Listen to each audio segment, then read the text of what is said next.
Good day to you.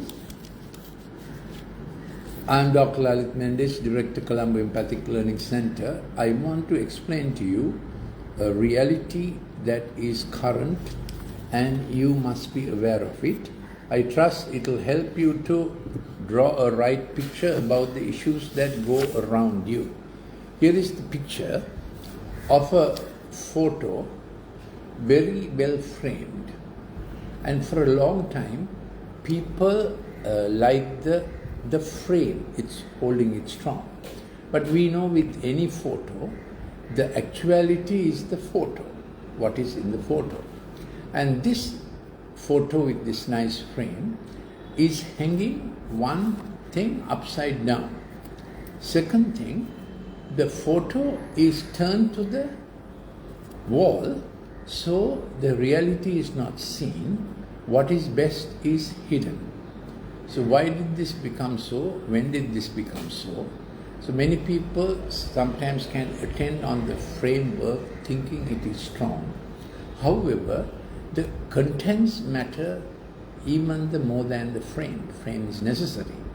So what I want to ask you is, what are the things that went into a hiding place, became you can't see it, others can't see it.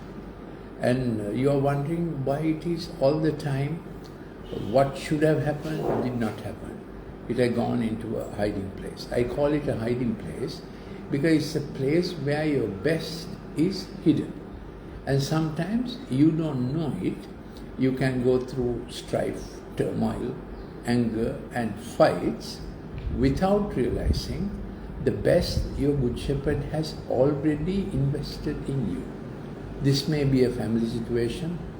Wife gets a husband for her protection. Word of God calls him kinsman redeemer, and she may not see it. Then she's her gift also, because we call each other better half. So to the shape of your heart, God added the best half possible, whom we call better half. Sometimes it's how much the parents have done. But there is a hiding and a blindness in children who may have a big fight about what they didn't get without realizing how much more they have got, how much they had to be grateful and thankful for. So this hiding place phenomenon began very early in life in the Garden of Eden, when God came looking for Adam and Eve when they were hiding. They went into hiding thinking God will be their enemy.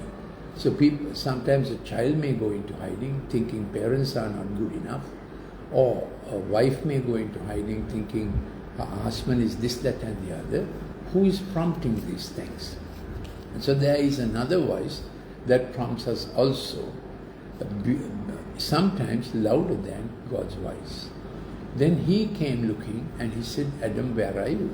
Then Adam himself said, I am afraid, I am naked and vulnerable, I feel I have lost everything, and he went into hiding. So hiding place began very early because he lost sight of the one who gave him all the good he had in him, around him. Then what happens?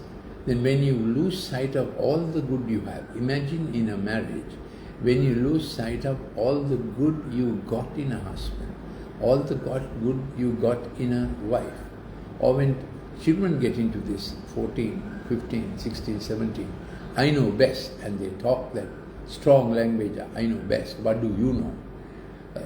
They have lost sight of the best investment God gave them, their parents, and what the parents have been doing. So how can our eyes be uncovered again? How can we come out of this hiding place? The gentle voice with which God spoke made them to come out of their hiding. And God provided a temporary relief. So I want to go through these hiding places we make, becomes our refuge, to secret away our wounds and failures or crushed hopes. Since we know that success has many fathers and orphans have none, we showcase the success. the strong points, what went well, and we keep storing up things that did not go well, even in a relationship, without resolving them. Sometimes we bring packages from our own parental home. What happened to our parents and the fights there were, or the disappointments there were. It can affect a wife. It's called one generation to the other.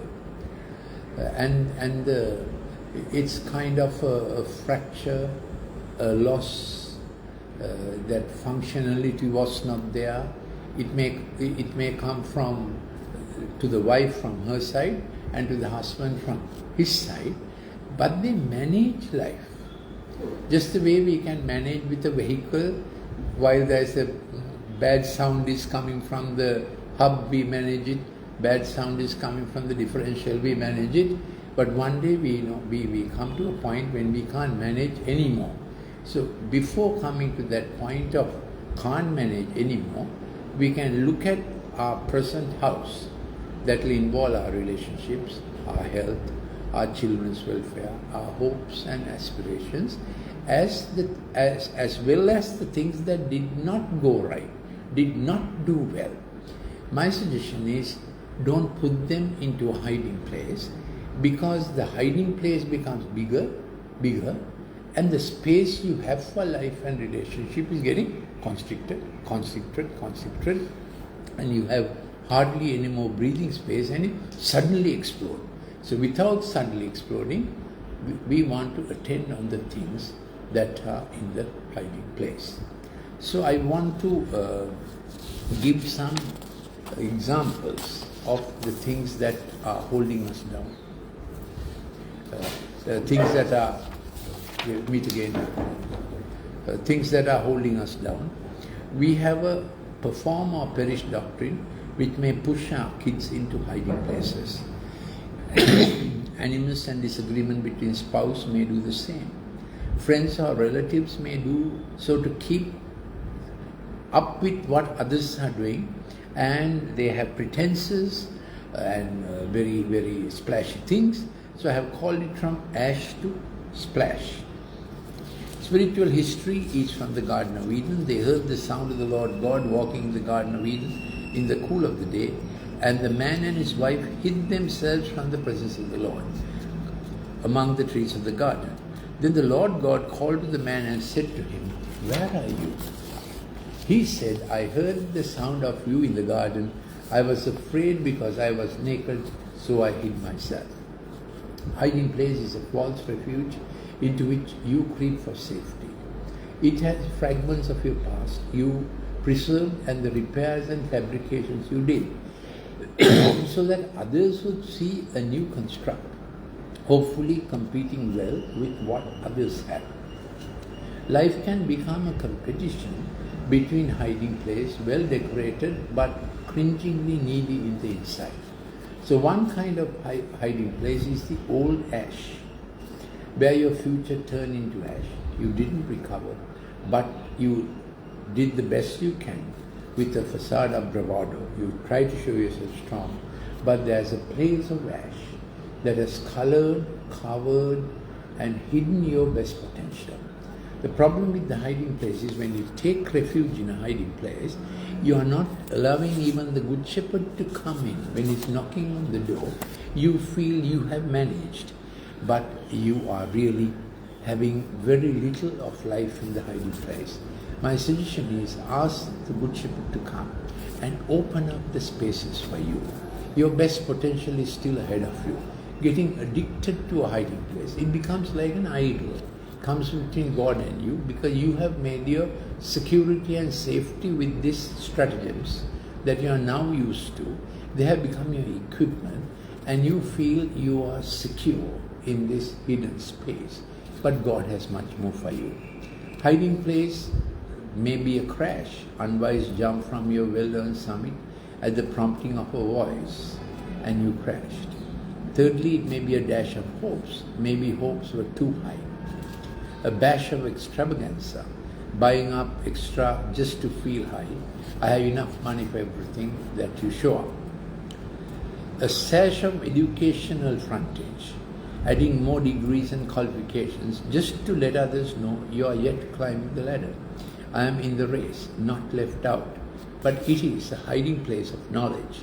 That might be what I am personally most prone to, make knowledge my stronghold, a hiding place, my defense, my front guard. Seventhly, a gash, opening up of old wounds, which the pain makes you, and you hide the pain and you try to smile with the pain. But people can see that the smile is contorted, it's not natural. Then some people go for a brash, frontage of boldness, dare, speeding vehicles, very glare and all that. And some people can get brash with sexuality, but they are hiding something. A dash, sudden pursuits ending nowhere. A flash, eye-catching, glamorous moments, but most of the time, out of the glare, you feel quite alone. A splash, news-making and sensational, but it will last only the moment here. Then some lash out at others, make offense the best form of defense, and you really don't know what triggered off that explosion. Then with some it's a smash, party, food, extravaganza, maybe getting drunk or whatever. For others it's a rash, hurried decisions, rash acts to threaten, to see whether you are still wanted. Two hurried decisions getting you from one spot to the other. Then trash other to make it up, look at if others have also failed, and you make that your story, very critical on social media, always looking for that kind of news. What is the remedy? If you quietly invite the Good Shepherd, he will moisturize the brittle boards of your cardboard mansion, dissolve away those hurting things, but build a small area that is strong, giving you confidence to give all your space, your broken space, shattered space, mended place, contorted place, all the pretenses.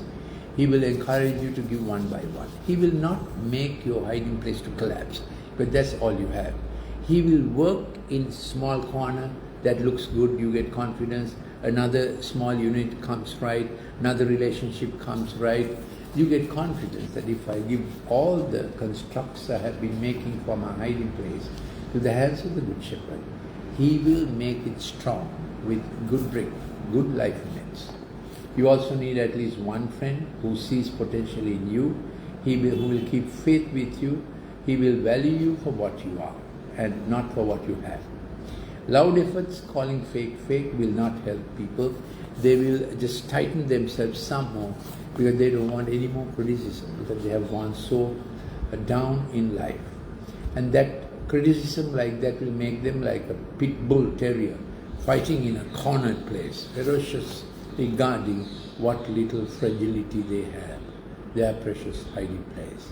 But that's all that they have known of once their great dream empire.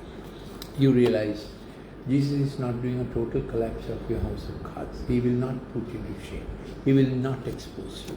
He will cover it up. Under his covering and embrace, he will build up. And by the time you are ready to come forth, world will say, people will say, my, what a new creation.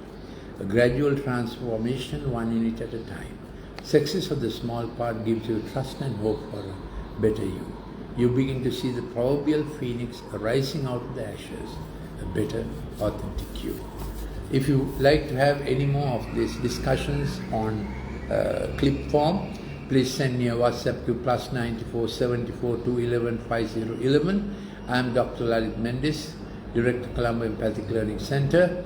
If you want a cost-free consultation about your child's digital problem or some other problem, please do make a call for a cost-free consultation, no charges, to 077-151 2801. Also, you can join our Brookside services on a Friday night, 7 p.m. It's bilingual, single and English, or a Sunday evening, 5 p.m. Thank you very much for listening. We'll meet again in another broadcast.